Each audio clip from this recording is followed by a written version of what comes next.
So today we'll discuss first the static pressure. If we have a tank of some liquid, let us consider a column here where the pressure is P0 here and the pressure is P here. There are also pressures from the side. For a liquid, the pressure is always perpendicular to the surface. So if we only consider the vertical forces, we have P0, we have the gravitational force, and we have the pressure from the bottom. The gravitational force is equal to the total weight. So if the area is the unit area, or let's say that the area is A. P0A is the total force exerted on the top surface. PA is the total force exerted on the bottom surface. The height of this column is supposed to be h. So the volume is h times A.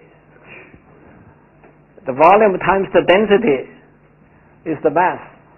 That times G is the weight, is the total force. So this has to balance because it's a static situation. So we have P is equal to P0 plus rho hg.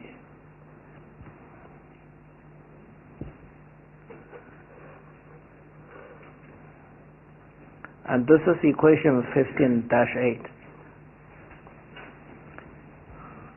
So therefore we know the pressure at the depth of h is equal to the top pressure, which is usually 1 atmosphere, plus rho gh. So in a swimming pool, the pressure at the bottom of the swimming pool is much higher than the pressure on top.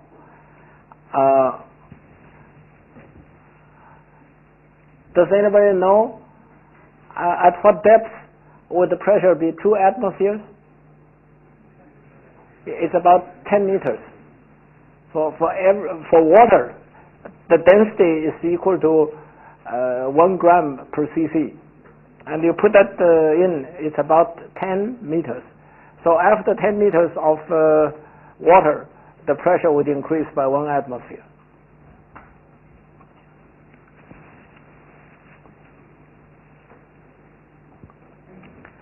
Now, the way we have drawn it is a rectangular arrangement. But suppose we have a water this way.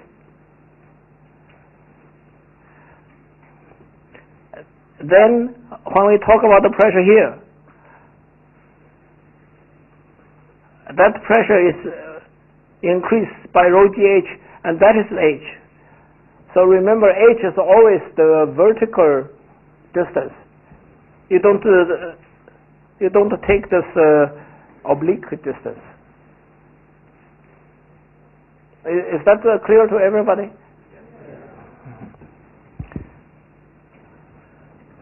Now let's look at the problem 15-3.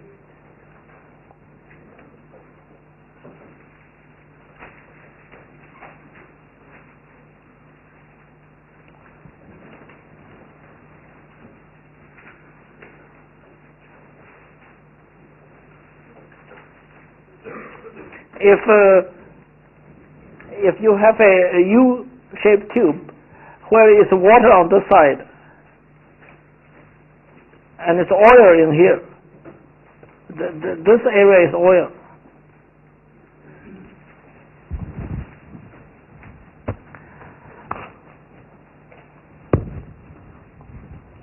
So let us ask, for example, how different are these two levels. To find that, first, if I do this, the pressure at these 2 points are the same. You can apply this formula. The pressure at this point and the pressure at this point, the P0 cancel each other. The rho GH is the same. So the pressure at this point is the same as the pressure at this point. But the pressure at this point, since this is water, so the pressure at this point, let's say call it B, is equal to atmospheric pressure plus rho water G times this distance, H1.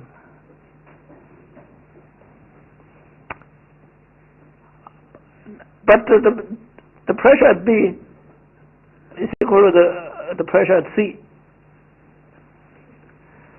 And the pressure at C is equal to P0 plus rho oil times GH2, where this distance is H2. H2 is the height of the oil. So, since these two are the same, so we get rho W H1 is equal to rho oil H2. Since rho W, the water density is higher than the oil density. This is higher than this, so H1 is less than H2, and that's precisely what would happen.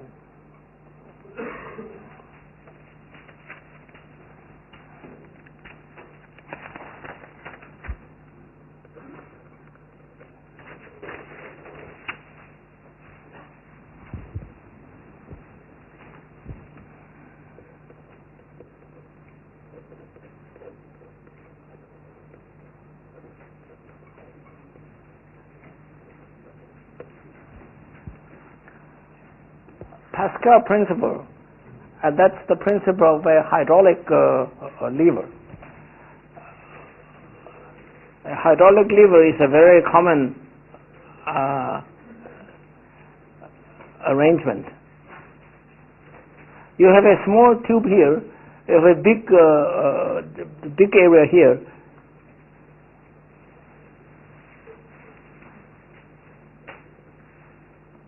And it's all liquid underneath. If these two are the same height, the pressure is the same. So if I apply a pressure here, P, then that's the same pressure here.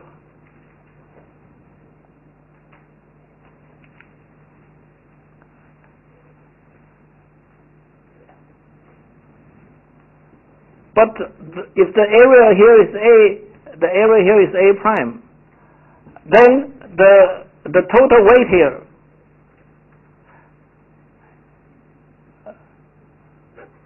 this weight or this weight is P A prime G.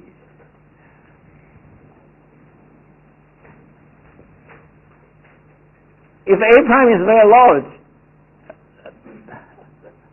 the total pressure here is PAG, and that ratio is equal to A prime over A. Sorry, no G.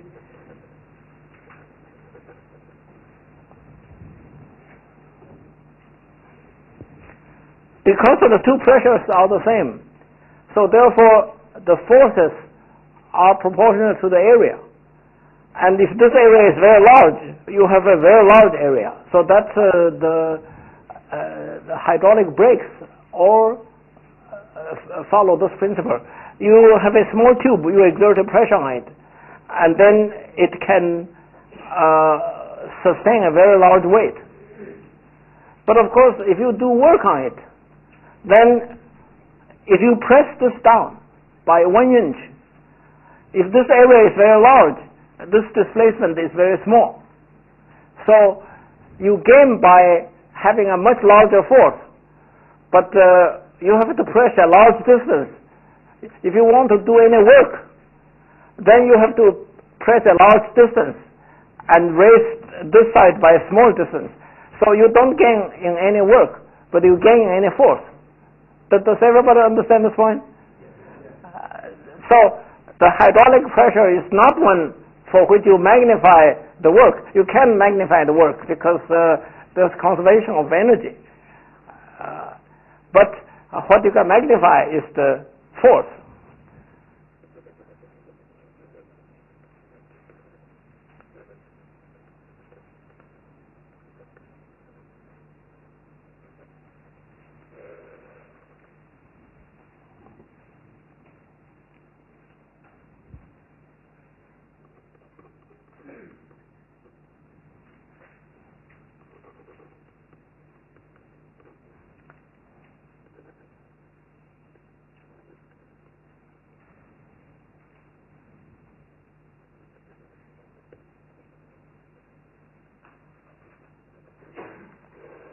Next, we talk about the Archimedes principle.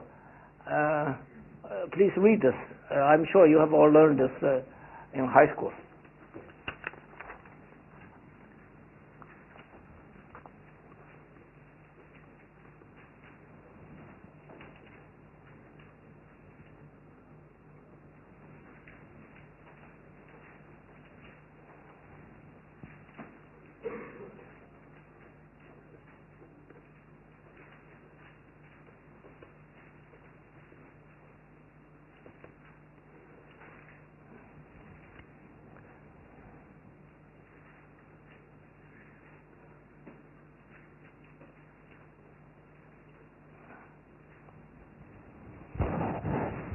Steady flow motion is called also called laminar flow. Laminar 的意思是层一层一层的。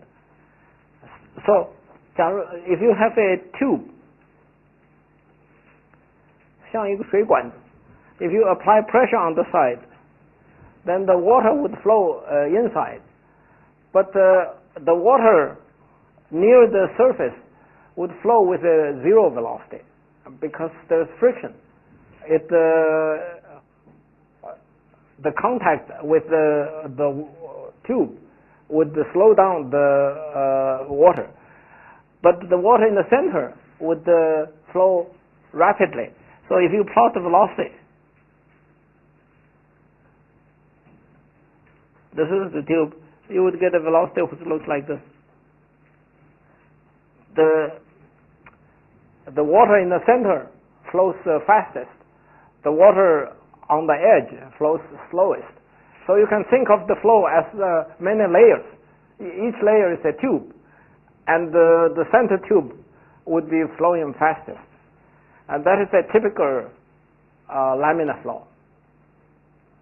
However, if you now apply much larger pressure, then it will move faster and faster.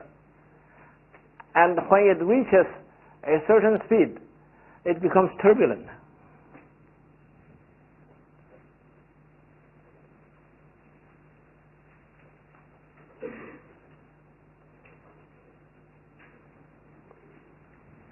So you can go from a laminar flow to a turbulent flow. This is a very complicated subject, but it is an extremely important subject because it has tremendous applications. Not only is it important for the water company. The water company has to pay attention to this. If they apply too much pressure, it will become turbulent. When it becomes, you know what the turbulent flow is like. If you, in fact, when water comes out of the faucet, if it goes too fast, it becomes turbulent. It becomes 乱。中国叫做喘流。A famous problem was the problem of at what pressure difference or at what speed at the center would the flow go from laminar flow to turbulent flow. This is one of the famous problems, and this problem is still being investigated today. But Professor C.C. Lin of the center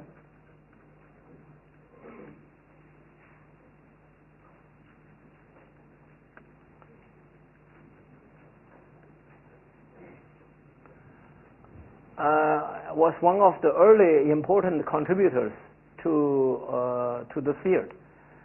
What happened was that in the 1920s, Heisenberg, the famous Heisenberg, the one who started the quantum mechanics, in writing his PhD thesis, wrote about this problem. He was a student of Sommerfeld in Germany. They were both Germans. And Heisenberg did not write a thesis on quantum mechanics. He wrote a thesis on turbulent flow. And he got his PhD, and then he went on to become a great founder of quantum mechanics. But his PhD thesis was under dispute about whether his theory of the change from laminar flow to turbulent flow was correct. And then some 20 years later, C.C. Lin, then a graduate student, wrote his thesis, which clarified the situation, and in some sense it mostly supported Heisenberg's work. Both Heisenberg's work and C.C. Lin's work were very important at the time. And Lin later became a very distinguished professor at MIT. He's now a professor at the center in Tsinghua.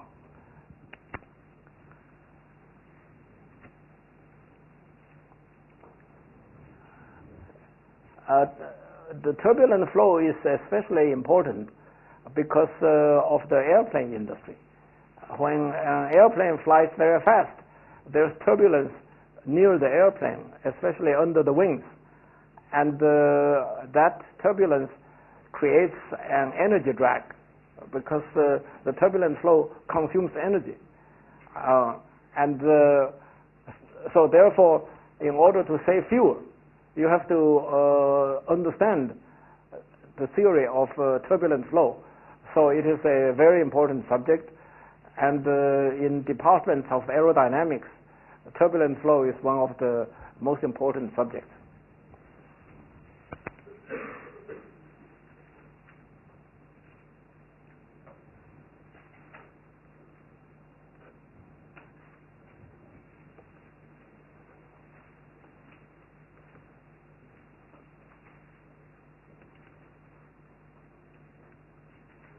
Equation of continuity.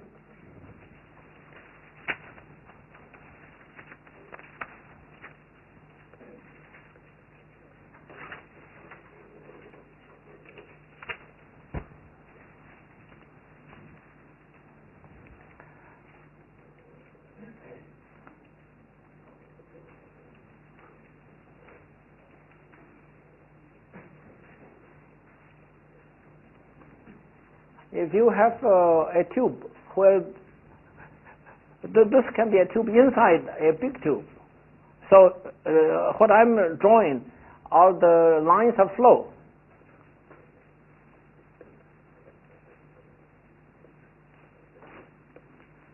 It could be in a very big tube. If this area is A and this area is A prime,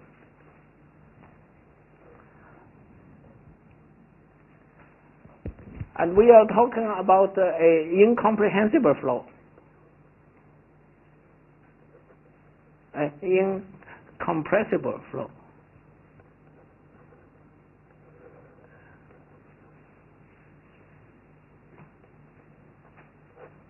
Incompressible 就是不可以压缩的，换一句话说就是密度不可以改的。比如说是空气。是一个 compressible flow， 因为空气你压力的话，你加压力的话，它就变得密度比较大了。But water is essentially incompressible。你要加很大的压力 ，water 的 density 才会有很小的 change。So mostly talking about the water is a incompressible flow。那么我们现在 talk about 一个 incompressible flow。那么，假如这是个A，然后这儿的 velocity 是 v， 这儿的 velocity v prime。那很显然a times v times delta t in a time delta t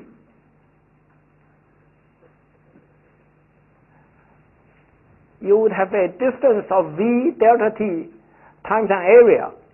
So you get this is the total volume of liquid that enters this area. And that must be equal to the amount which goes out, because you cannot compress it. So therefore, this is equal to a prime v prime delta t. So av is equal to a prime v prime. In other words, the velocity is inversely proportional to the area. That's of course obvious. If you have a river which is very narrow and suddenly becomes very wide, then the fast flow in the narrow part, upon coming to the wide part, would slow down, obviously.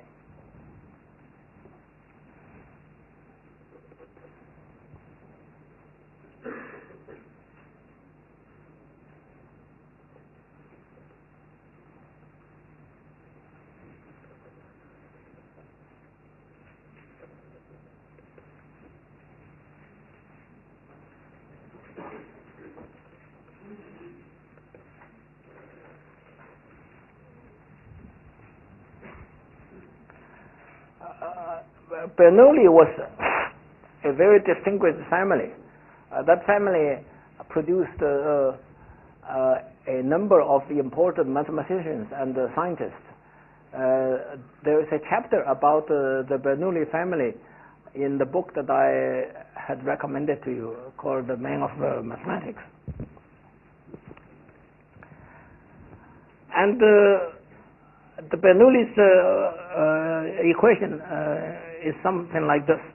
Suppose you have this is the y-axis, this is a vertical, upwards. Suppose you have a tube which goes this way.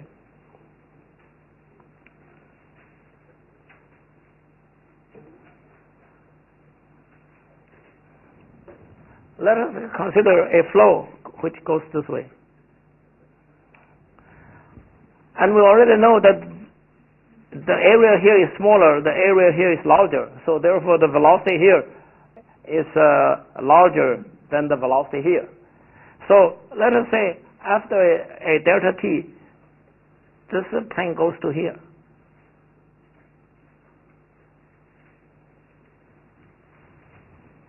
So it goes from the solid line to the dotted line. Now we want to consider energy conservation.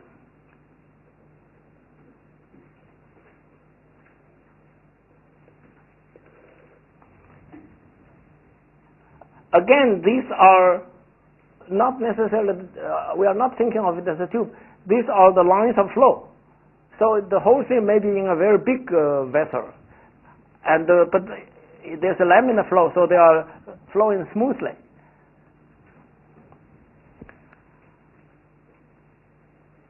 So at this point, there is an area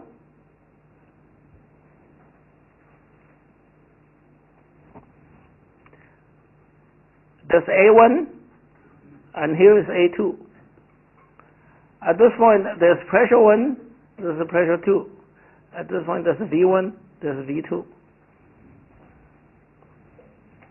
Now we know A1 V1 is equal to A2 V2. We already had that. What does energy conservation says? Energy conservation says that the work done on the water in this region is equal to the energy increase. Right? That's what is meant by energy conservation. We are assuming there's no turbulence. So there's energy conservation. But what is the work done on this? This is equal to, in this side, we do work on it. And the force is equal to P1A1. That's the force. The distance traveled is equal to V1 delta T. Right? This is the force done on the system. But at this point, the system does work on the outside. So therefore you have to subtract P2A2. P2A2 is the force times the distance traveled. It's V2 delta T. So this difference is the total work done on this system.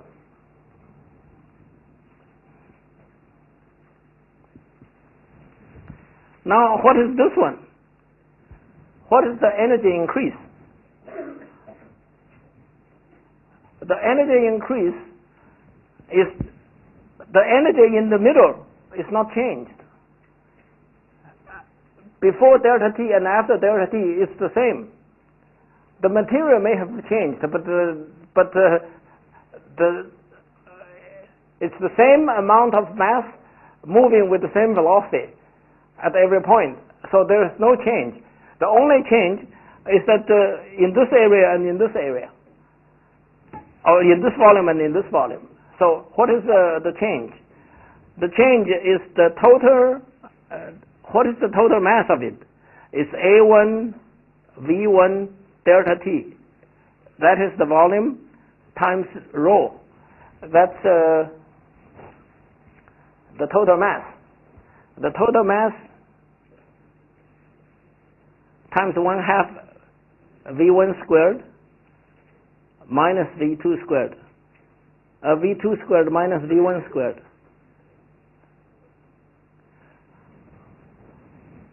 That's the kinetic energy change. Does everybody agree?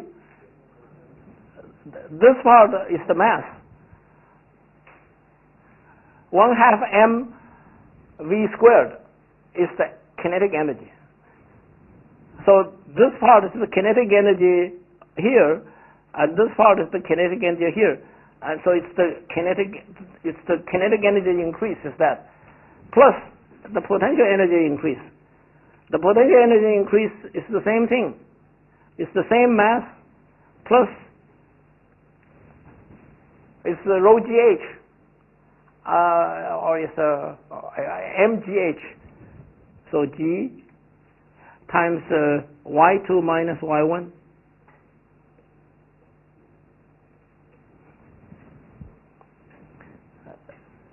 In the bracket, here's the kinetic energy increase, here's the potential energy increase.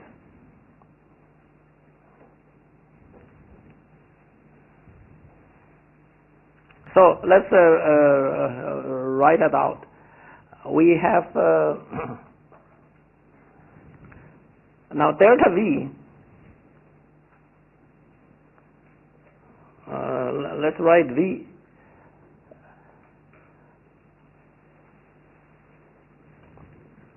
The volume is equal to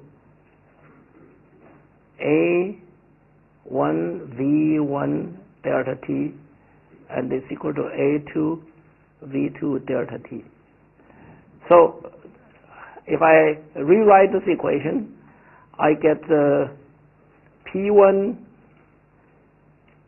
times V1 times this capital V times V1 times capital V.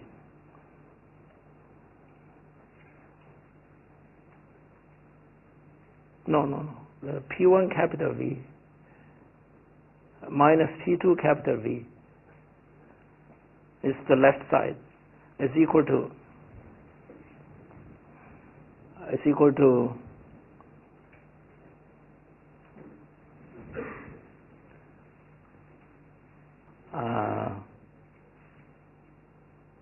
rho v times 1/2 v2 squared minus v1 squared plus g y2 minus g y1.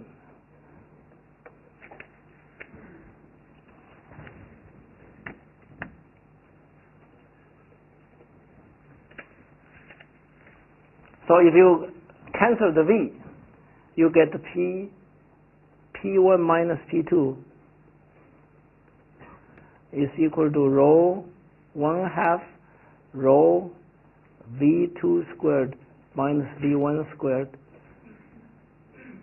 plus rho g y2 minus y1.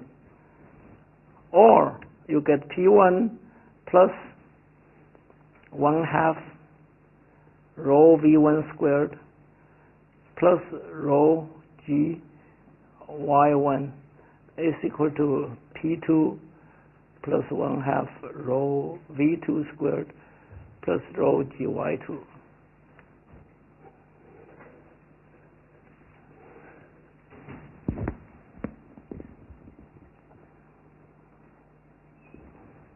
That's called the Bernoulli's equation. That's 15-20.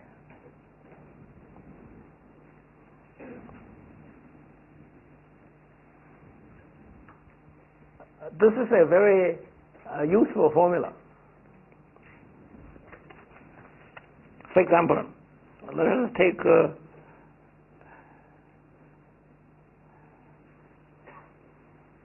if you have a tank of water and you have a little hole near the bottom, then everybody would know that the water would flow out.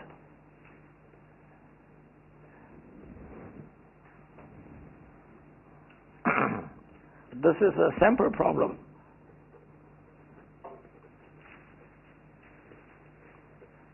(15-9).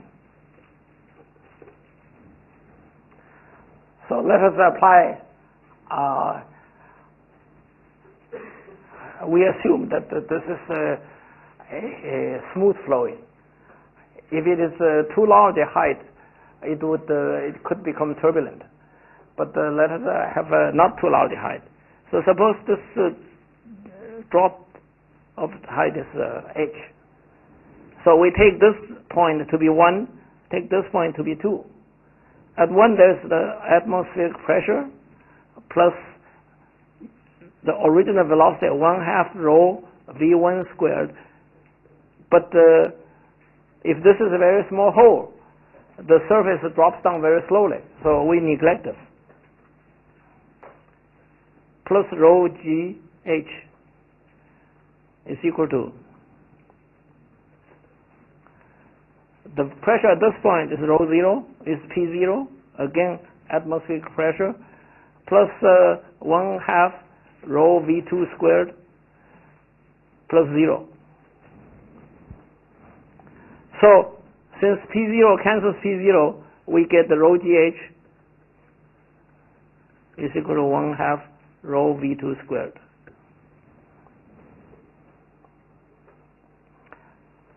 Which essentially says that the velocity is equivalent to if the thing has to drop down from here to here. But that's not strange, because because we obtained this formula through the Bernoulli's equation. The Bernoulli's equation is based on energy conservation, and so therefore, of course, we get energy conservation.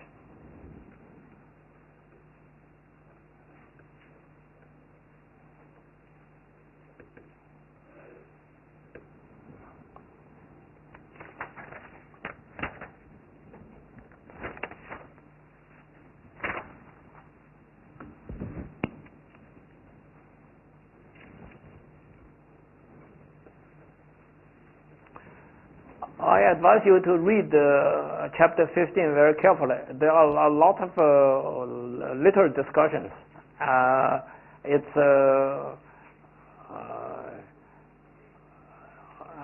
think you gain general information by reading the book. But as far as the physics principles are concerned, we have in the last 40 minutes have gone through the important points completely. So we now go to the next chapter.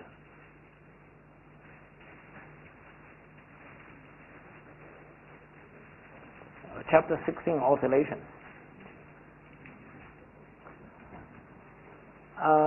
Everybody knows that if you have an oscillation, there is a frequency.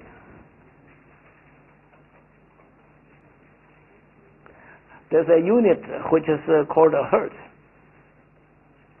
1 hertz is equal to 1 cycle per second.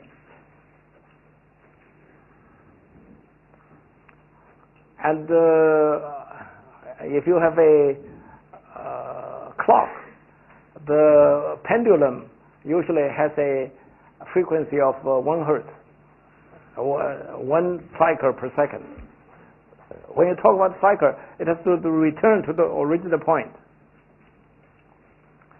If you have a swing, usually the frequency is, let's say, 1/3 of a hertz. But for radio waves, it has a very high frequency. If you go to light waves, light has been known, of course, by mankind since the beginning of history. But it was only after Maxwell that it was recognized that ordinary light, visible light, is a electromagnetic vibration. And that has a very, very high frequency, much higher than, say, radio waves frequency. And later on, people found the gamma rays. Gamma rays have even higher frequencies. Now, if you look at the figure 34.1,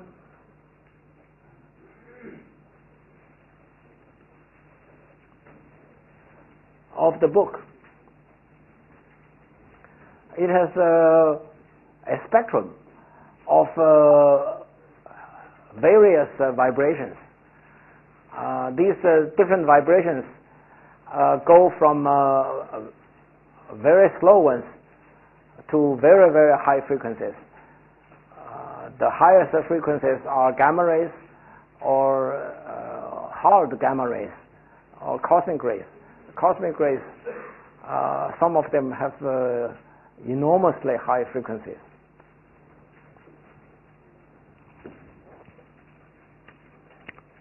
So oscillation is a very fundamental phenomenon. It's a very very common.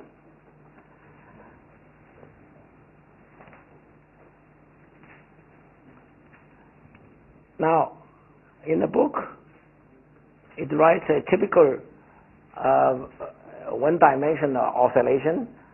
The displacement x as a function of t is written as x0 times cosine omega t plus phi. This x0 is called amplitude. 中文叫振幅. This omega is called angular frequency. Angular velocity. This phi is called phase angle or phase constant.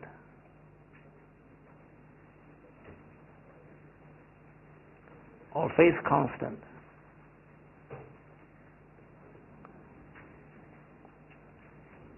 And this, what's under the cosine, the whole thing is called the phase.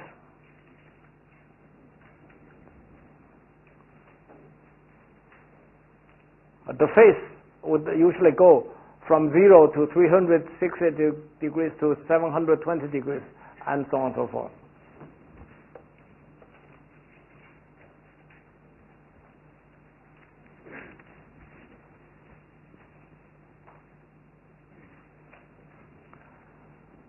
That the phase is the most important thing was well known once people began to study, for example, water waves. But we now know in the 20th century that the concept of phase is deeply related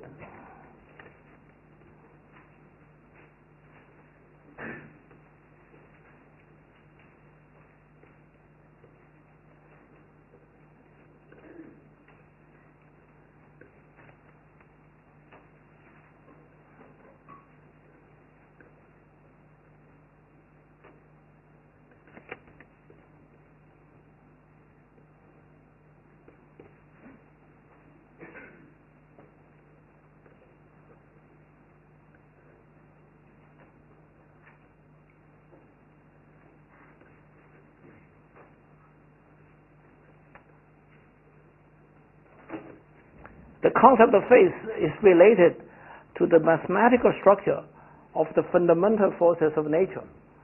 There are many fundamental forces of nature. I'm sure you know the gravity force is a fundamental force of nature. Electric and magnetic force is another type of fundamental forces of nature. Then in the 20th century, we know that there are additional forces. There are the so-called strong forces, which determine the structure of nuclei. There are the weak forces, which determine, for example, radioactivity. So in the 20th century, we now know that there are 4 types of forces. It turns out that all these forces are related to the concept of phase. And in fact, the prevalent theory now is called gauge theory.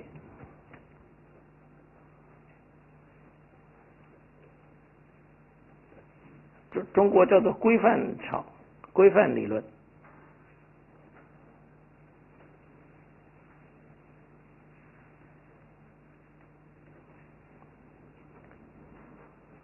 The structure of all these 4 fundamental forces of nature are all gauge theories.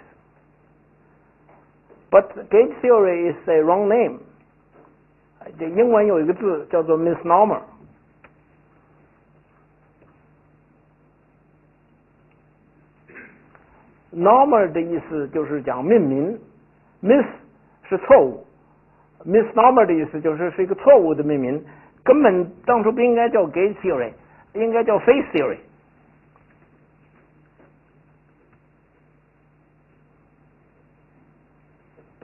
因为它的基本的观念是 based on the concept of phase。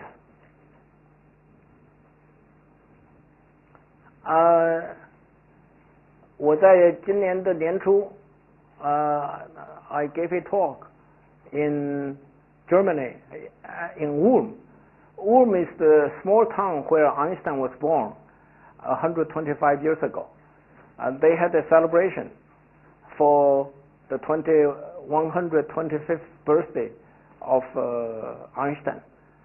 And I gave a talk there in which I talked about the fundamental contributions of Einstein. And in that talk I mentioned that what Einstein wanted to do was to understand the structures of all forces, and he wanted to have a unified understanding, 叫做联合统一场论。那么 he did not succeed in his lifetime. We have not succeeded yet, but we know that one of the key ingredients of the future unified field theory is gauge theory, or in fact phase theory. So that shows that the concept of phase is of fundamental importance in physics.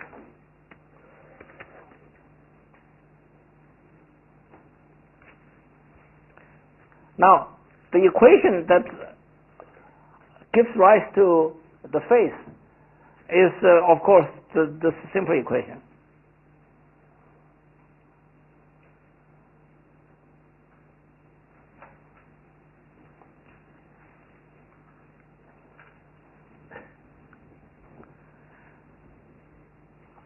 This equation we have written down several times, and we have applied it to a pendulum. We have applied it to a mass attached to a spring. But in those discussions, we did not discuss dissipation.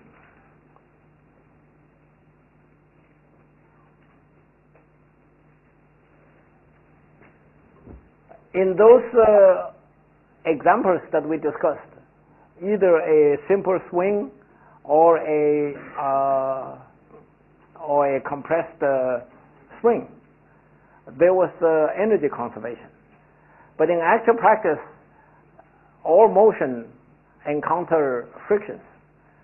And in particular, you can do an experiment. And the diagram of the experiment is given in the book. It's suppose you have a spring here. You attach a mass to it.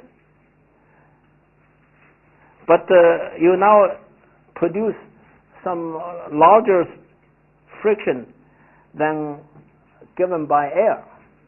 So, for example, you have an arrangement like this.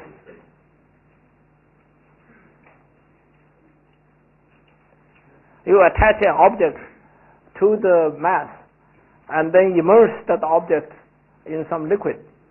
So when the mass moves up and down, this object moves in the liquid and creates a friction. So this way you can study the dissipation. And it turns out that the dissipation follows an equation such that mx double dot is equal to minus kx minus bx dot, minus bx dot. X dot is, of course, the velocity. It gives you a force which is proportional to the velocity. So this is the typical harmonic motion with dissipation. And it's usually written in this form.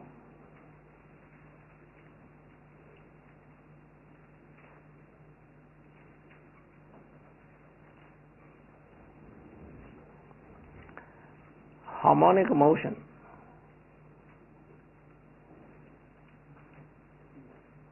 with dissipation.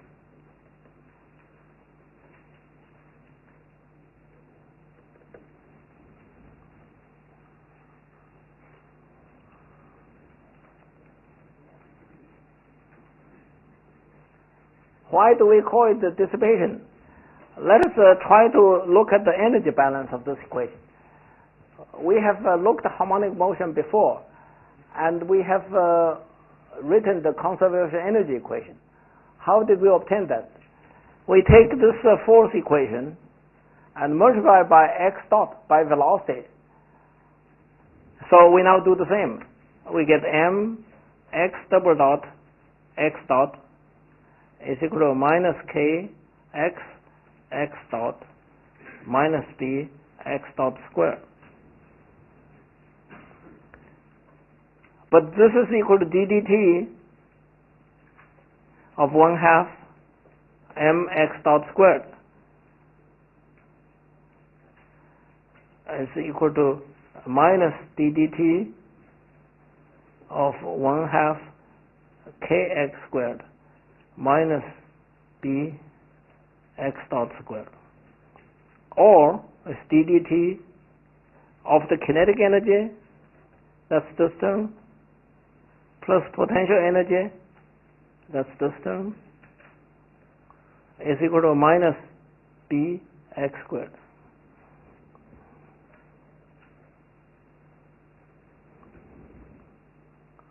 So, the total energy, that's the sum of the kinetic plus potential energies, the total energy changes with time, and it's always negative, minus bx squared. Minus bx dot squared. And that's why this is called dissipation.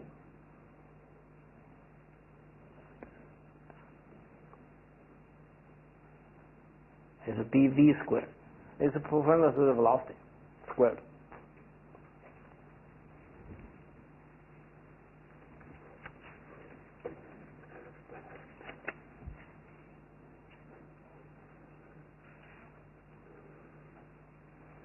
That also shows that B has to be positive.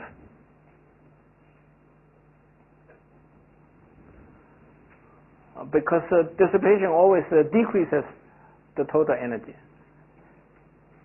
Decreases the total mechanical energy. actually later on we learn that the total, if you include the heat energy, then what is lost in the mechanical energy goes into heat. So once you understand that, you eventually find out that if you add the heat energy, then the total energy is not changed. What happens is that you are changing the mechanical energy into heat energy. And after that is understood, people ask, can I change heat energy back into mechanical energy? Answer, no. And that is the second law of thermodynamics. We'll come to that. So the simple statement of the second law of thermodynamics is that you can change mechanical energy by various means, by friction, into heat energy. But you cannot net change a heat energy into mechanical energy.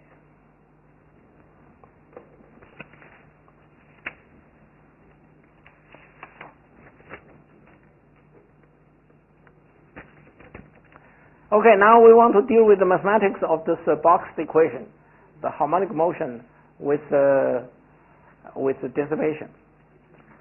This equation is a second order linear homogeneous differential equation. Second order because you have the second derivative. Linear because everything is either x or x dot or x. It's only the first power. Homogeneous in the sense that every term is the same order. If you have something on the right hand side which is not proportional to x, then it's not homogeneous. So this is called homogeneous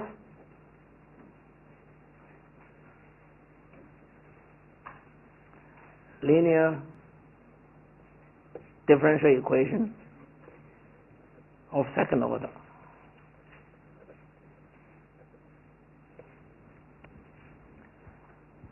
For such homogeneous differential equations, there's a trick. The trick is depends on the fact that an exponential function, let's take exponential I alpha t. If I differentiate an exponential function, I get the same exponential function multiplied by constant. So if you repeatedly differentiate it, you do not get new functions. You only get the same function multiplied by different constants. And that is the way to solve such an equation. So we try a solution. We try x is equal to x0 times exponential I alpha t. How do I know I should try this? I just said that because when I differentiate, I get this back the same. If I start with let's say x to the fifth power, if I differentiate it, it becomes x to the fourth power, and that's not the same as the original one. So that's very bad for trying to solve this equation. But the exponential has the property that it doesn't change form. It only becomes multiplied by something. So if I substitute that into this equation, into the original equation, I get mx0 times exponential I alpha t. The second derivative becomes I alpha squared. Each time I differentiate, I get I alpha down. And the next one is b. I differentiate once, so I get the 1 I alpha. The last one is k. So do you agree that this is the equation?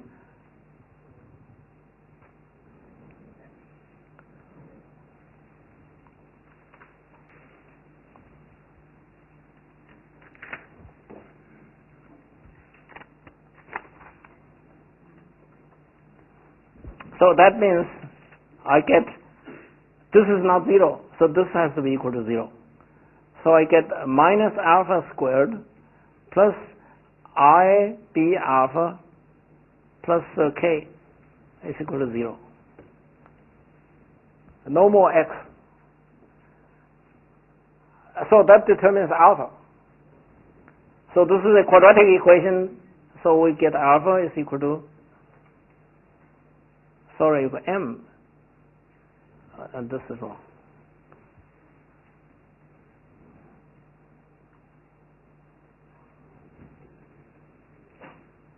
Minus m.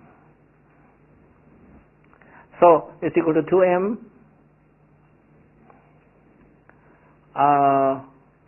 IB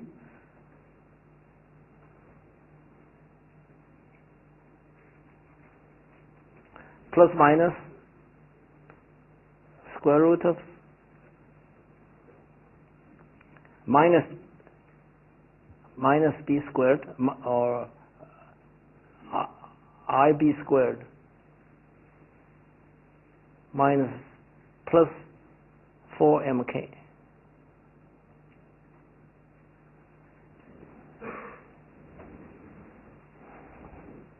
Let us write that as b over 2m I plus minus omega 0, where omega 0 is equal to square root of 4mk minus b squared divided by 2m.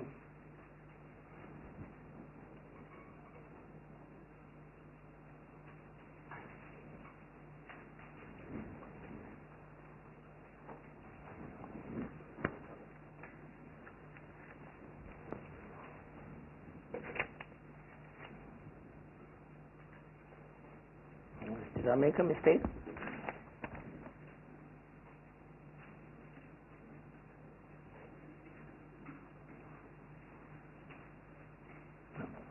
Correct.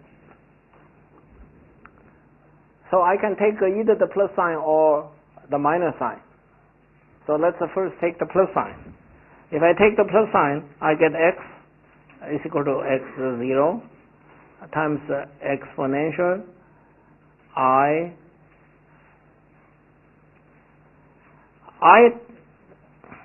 exponential I t times b over 2m I plus omega 0.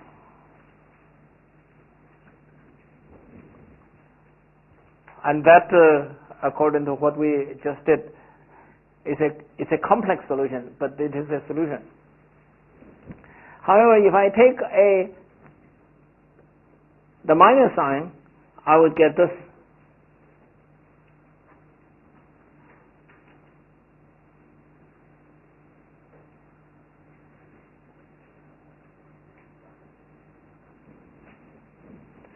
But this is equal to x0 times exponential minus b over 2m t times exponential I t omega 0. This one is equal to x0 exponential minus b over 2m t times exponential minus I t omega 0.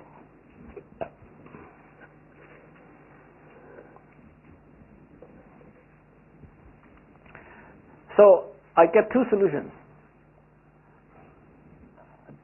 Both of them have a real damping term. This is called damping term. It's an exponentially decreasing function of time. If the coefficient in front of t is small, if b is almost 0, in other words, if it's a very frictionless, almost frictionless motion, then this exponent is very small, and it takes a long time for it to damp down. T has to be very large for that exponential function to die down. So that's called slow damping. But then we have these two exponentials, and these are complex. Now, we have two different solutions. Since the original equation is linear, I can take any coefficient of the first solution, add it to any coefficient of the second solution. I still get a solution because the original equation was linear. So once you understand that, you know what is the real solution. You just take the two of them. For example, if you add them with the same coefficient, you get a cosine. If you subtract them and multiply it by I, you get a sine function. So therefore, what you get in general, these are special solutions.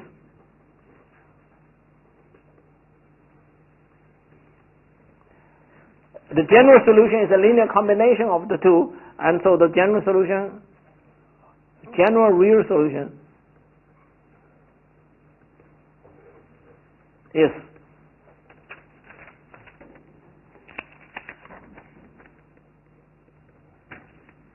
x equal to sum x0 times the damping factor minus bt over 2m times cosine of omega 0t plus phi.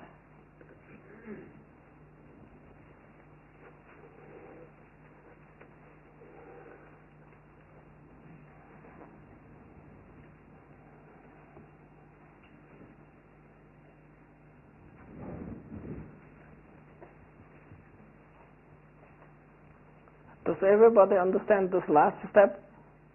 Why the sum of these two becomes this? It's trivial, but you have to go through that argument.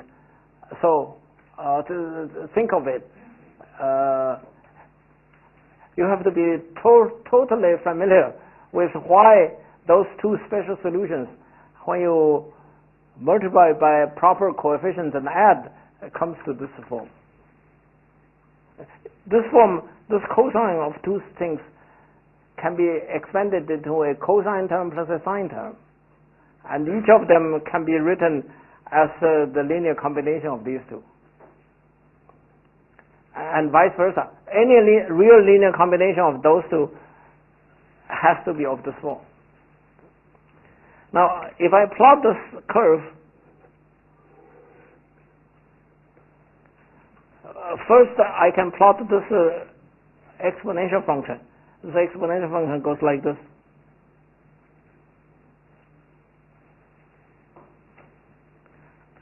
And when this cosine becomes 1, it touches this curve.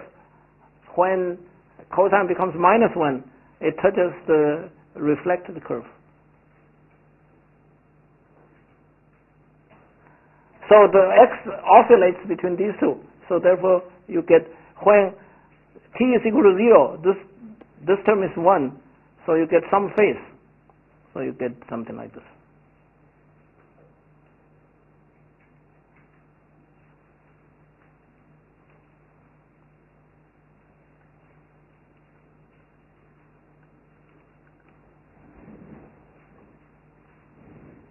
I did very well. It looks pretty good.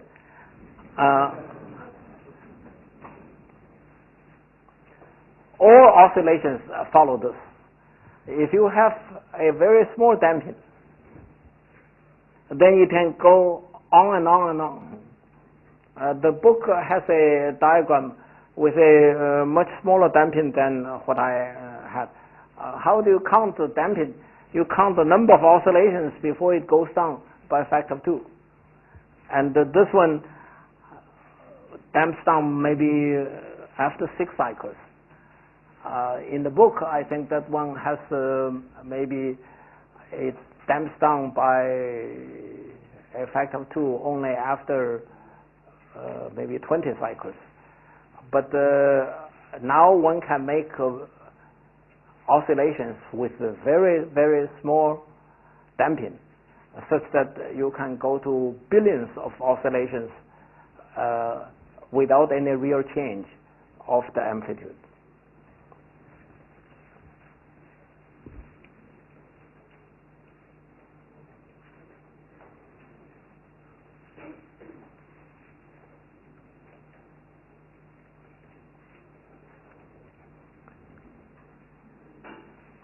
what we have done in the previous section is to look at the damped simple harmonic oscillator. That is when we come to electricity, to alternating currents, that becomes a extremely important subject. In fact, the whole electric engineering department used to study only such a type of equations. However, an even more important one is that if the motion is periodically subject to an external force, so that's called forced oscillation. A forced oscillation has an equation like this.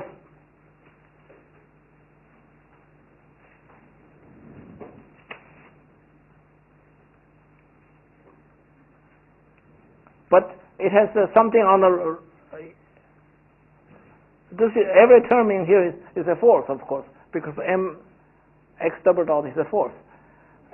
Suppose there's a force which is, let's say, cosine omega t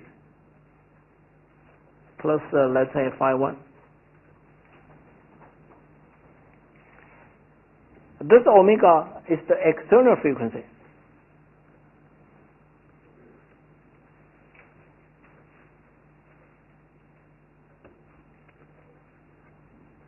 We had omega 0. Omega 0 is the natural frequency.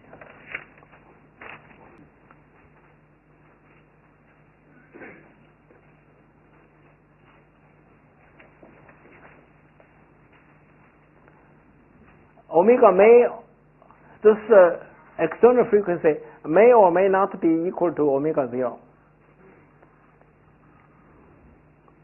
So that's called forced oscillation.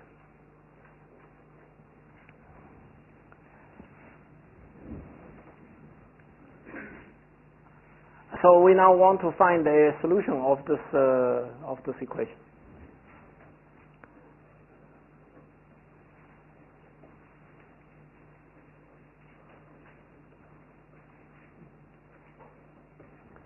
We try.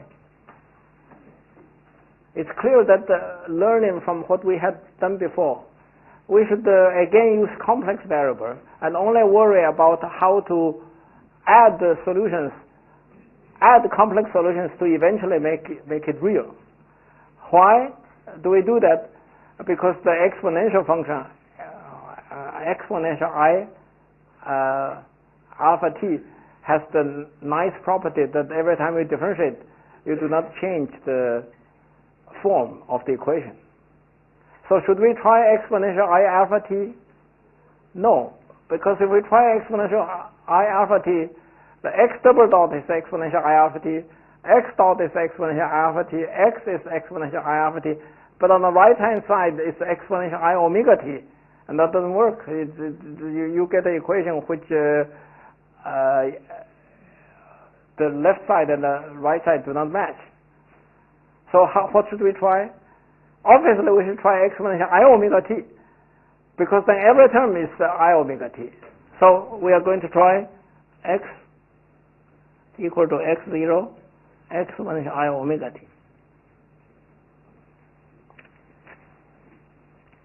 So we put that in there. Then we get x0 exponential I omega t times m times double dot. I get I omega squared plus d x dot, so I get I omega plus k. That's the left side. And the right side, the original, I told you that we are going to worry about the complexity afterwards. So we now just write f exponential I omega t.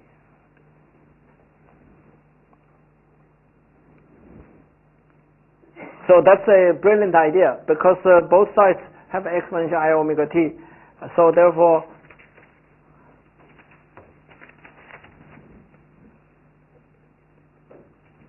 So we get x0 times minus m omega squared plus b I omega plus k is equal to f. No more x.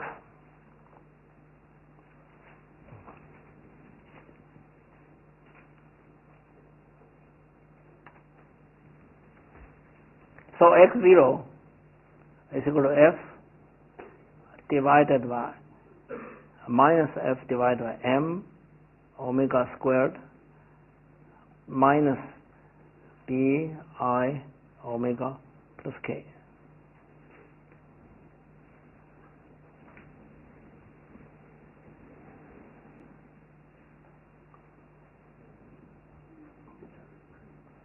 X0 is the amplitude of the oscillation, and the denominator is a complex number.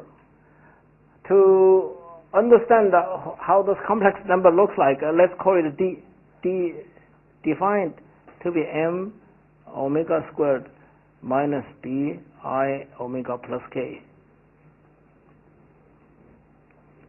And let us now go back to the k.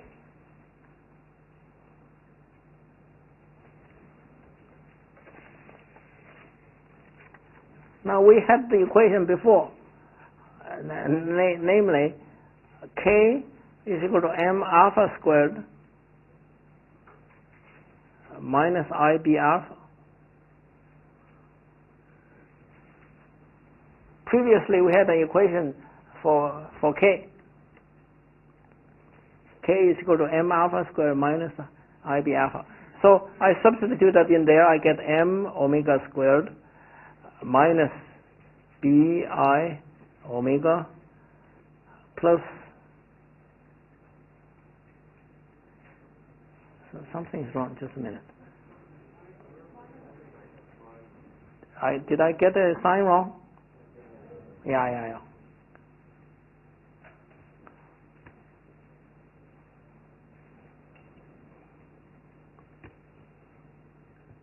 Minus m alpha squared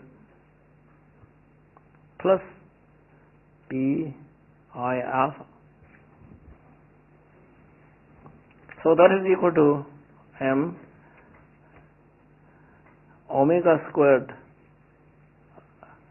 minus alpha squared plus bi or minus bi omega minus alpha. So that is equal to omega minus alpha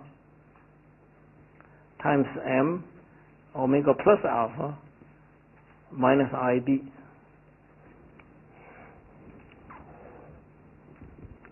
But alpha, by definition, is equal to b over 2m is the damping factor plus omega 0.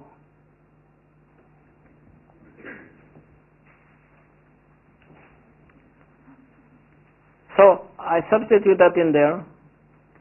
I get omega minus omega 0 minus, there's an I here,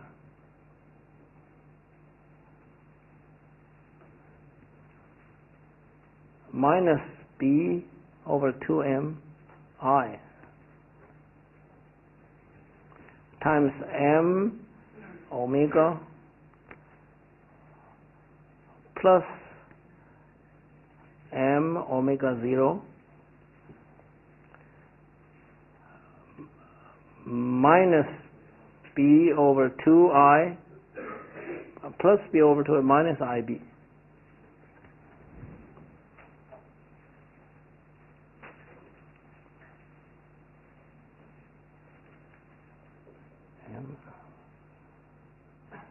Right.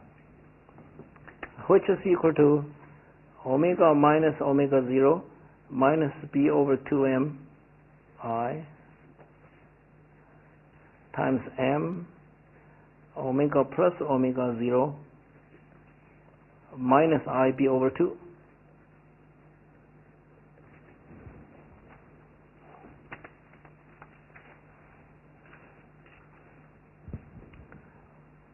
let us look at this expression. This expression is the product of two numbers, a complex number and another complex number. Take the case of small damping.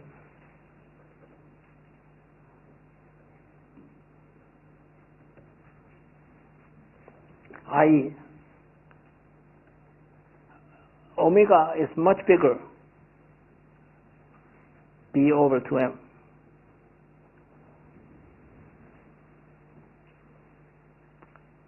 If omega is very small and is very large compared to b over 2m, that means the damping,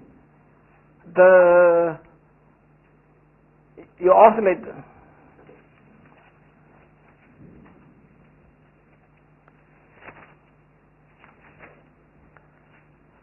If omega is large and the damping is small, that means you oscillate many, many times before it damps.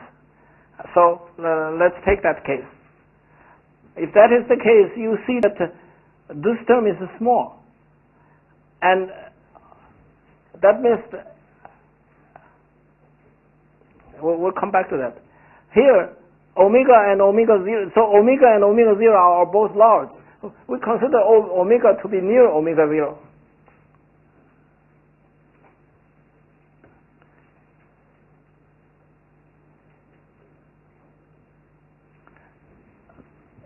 That omega is large, omega 0 is also large, but the difference between omega and omega 0 to be small.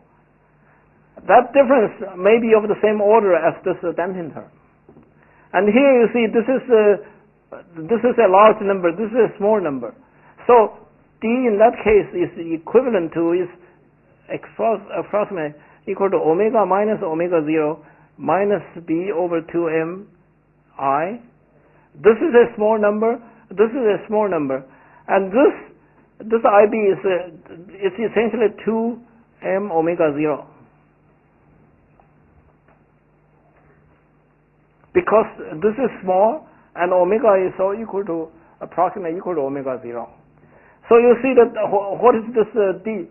If you take the absolute value of d squared, it's equal to omega minus omega 0 squared plus b squared over 4m squared.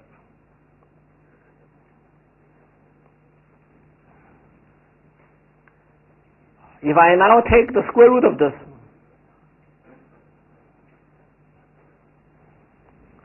and put it in the denominator,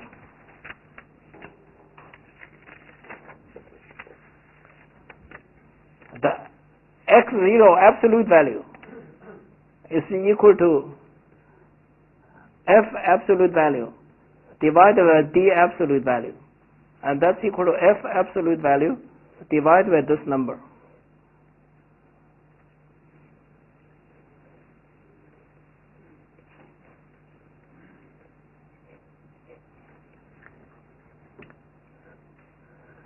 So if I plot omega here and let this point be omega equal to omega 0,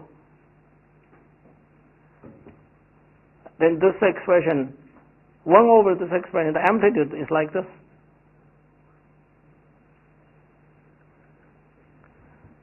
When omega is equal to omega 0, the denominator is smallest, so the amplitude is the largest. And the width here is proportional to this. This curve is given in the book. It's called the resonance curve.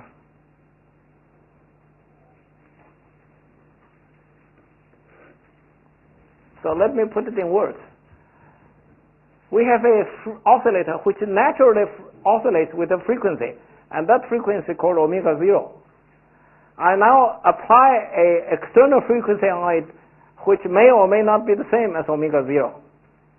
Then when the external frequency is very different from the natural frequency, the amplitude is small. But when the external frequency is like the natural frequency, then the amplitude becomes very large. Now this phenomenon we all know. It's if you have a child on a swing, if you periodically give the child a push, if you push with the same frequency as the natural frequency of the swing, then the swing would go higher and higher. But if you just take a very different frequency, then it doesn't. You will not be able to make the thing go higher and higher. And when you build a bridge, for example, the bridge has a natural frequency. In fact, there's several natural frequencies. We'll come to that. Because what we have been doing is a one-dimensional problem. In general, you have a multi-dimensional problem, then there are several ways of vibrating, and they have different frequencies. So it can have more than one natural frequency. If now you apply a force on it, and that force resonates with one of those frequencies, then that that mode of vibration will be amplified. And in fact, there was a famous case of a bridge in the United States near Seattle. It's called the Tacoma Bridge. I think it was something like in the 1930s. The engineers did not calculate it correctly. And when the wind reaches a certain speed, it has a driving force with a certain frequency. And it happens that that frequency matched one of the natural frequencies of that bridge. And then it vibrates bigger and bigger. And I think something like a few hours before the disaster was going to happen, they realized, the city realized that something very important is going to happen. So they make the movie of it. They took a real movie. And then you can see that it becomes the one particular vibration becomes amplified. Eventually, the whole bridge collapsed. But in that case, there was a record. There's a visual record of that particular collapse. That is a very famous movie. You may be able to get it from the internet. It's called the Tacoma Bridge.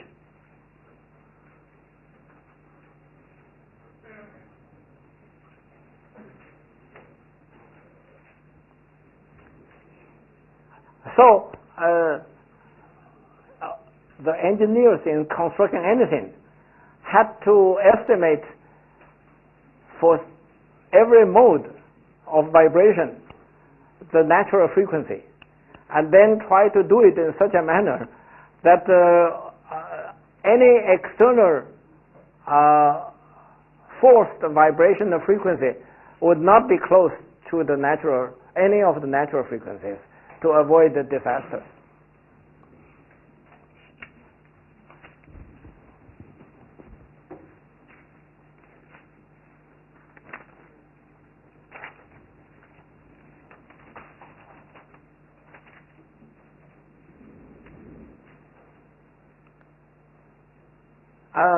So far,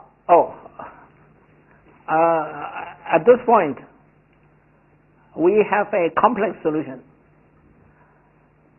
But we can have two different complex solutions, and then you can combine them to make a real solution. So I will not go through that in detail, but you try to puzzle that out. But I want to change into a slightly different subject, and that is what happens if you have many degrees of freedom. What we had talked about is a one-dimensional problem.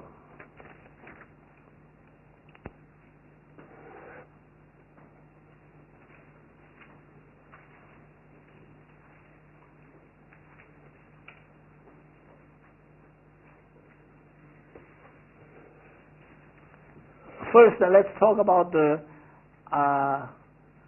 harmonic motion.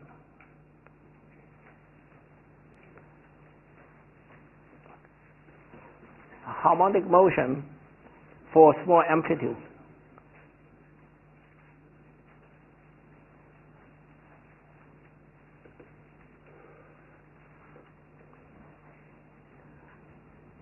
for discussing this, we go back to the equation of motion, but instead of talking about the equation of motion, we talk about the energy, total energy. Total energy is equal to kinetic energy plus potential energy.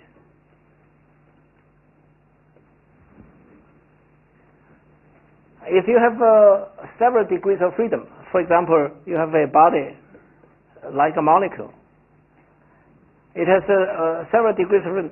So the kinetic energy typically is like a summation of 1/2 mi xi dot squared,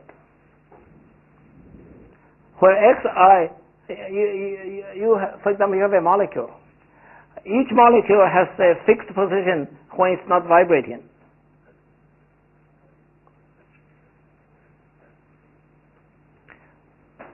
Xi is now the deviation.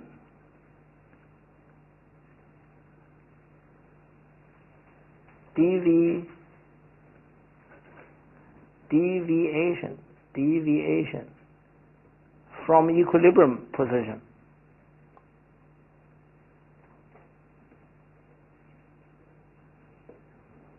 For example, a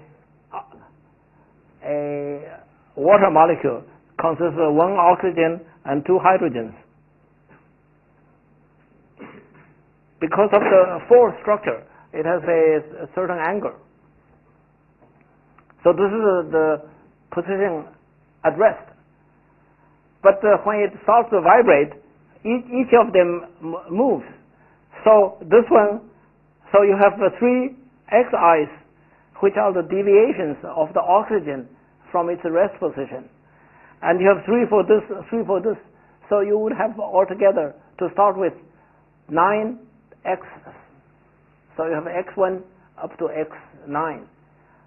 Each of them is the deviation of that particular molecule from the original at rest position. So the kinetic energy is like that. The potential energy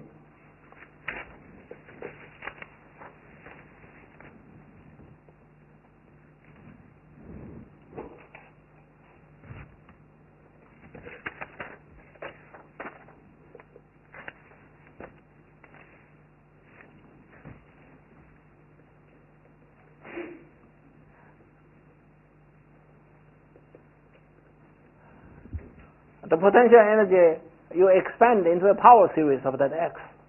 So it's equal to a constant plus a linear term and a quadratic term. A linear term meaning it's proportional to x, quadratic term is proportional to x squared, plus the cubic term.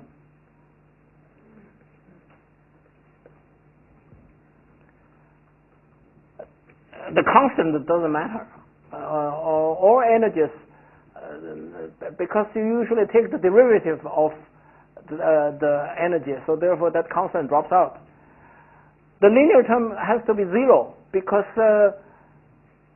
if all the x's are equal to 0, it's like the bottom of the potential.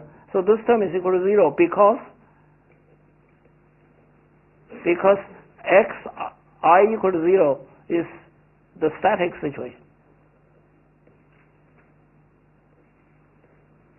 Does everybody understand what I'm talking about? Let's take a one-dimensional problem. We have a U. U is the potential energy. And we have a curve like this. And we are now talking about an equilibrium point.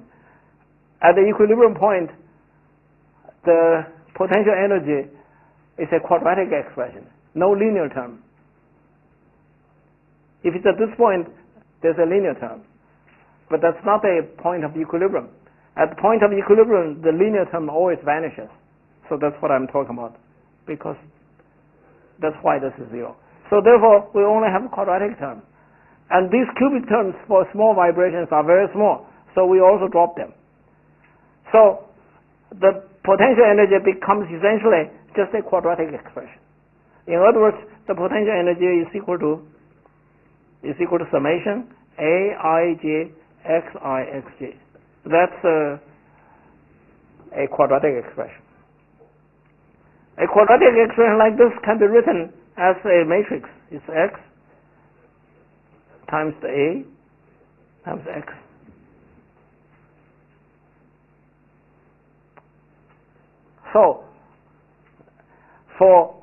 So let me summarize what I said. For a vibration of a molecule, in fact, it can be of a crystal, you have many coordinates. And the kinetic energy is a sum of xi dot squared with some coefficients proportional to the masses. The potential energy is essentially a quadratic expression which can be written in this form. So the potential energy is determined by a square matrix. That square matrix can be made symmetrical because x1, x2, and x2, x1 you can combine into one term and divide by 2. So therefore, A is real symmetrical.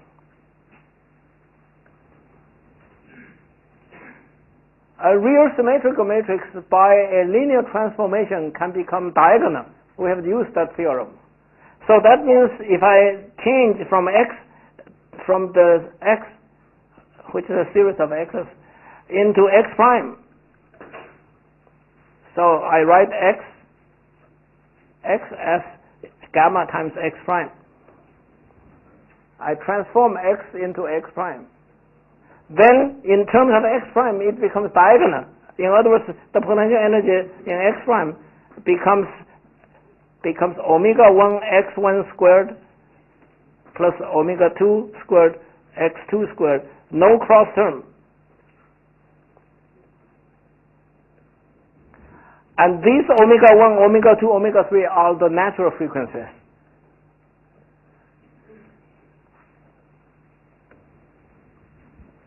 So let me summarize what I just said. It's a fundamental idea. It's actually extremely simple. When you are near equilibrium, if you neglect triple cubic terms and high order terms, then the potential energy is quadratic.